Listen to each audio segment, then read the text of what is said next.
Thanks. NBC's Kevin Corke covering the Edwards campaign for us tonight. Back in Columbia, South Carolina. Kevin, good evening to you. Brian, good evening. A window of opportunity for Senator Edwards, who hoped that his standing as a native son of South Carolina would help propel him to a strong showing in today's state primary. Hitting 5 cities, one of them twice in just 36 hours, the Main Street Express has been rolling up the miles. A last-minute push across John Edwards' native South Carolina, where he's been running third despite winning here just 4 years ago. I feel very at home here. I mean, I know the people, I know what they care about. But this time, the competition is tougher. Barack Obama and Hillary Clinton have captured the imagination of the voters, and Edwards complains the media is making it hard for him to even get noticed. How hard?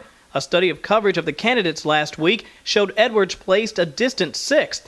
Obama and Clinton, 5 times more coverage.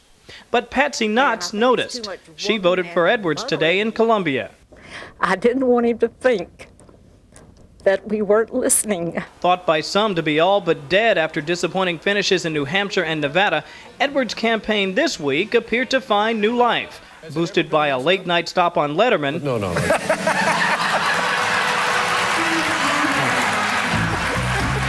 And a strong performance that distinguished him at the latest Democratic debate. This kind of squabbling, how many children is this going to get health care? How many people are going to get an education from this? Edwards seemed to capitalize on growing weariness among some Democrats over the increasingly nasty Obama-Clinton feud. I wouldn't overstate it. I mean, I'm still climbing a steep mountain and fighting against very powerful odds. But I do think it's been happening this week. I think it will continue to happen.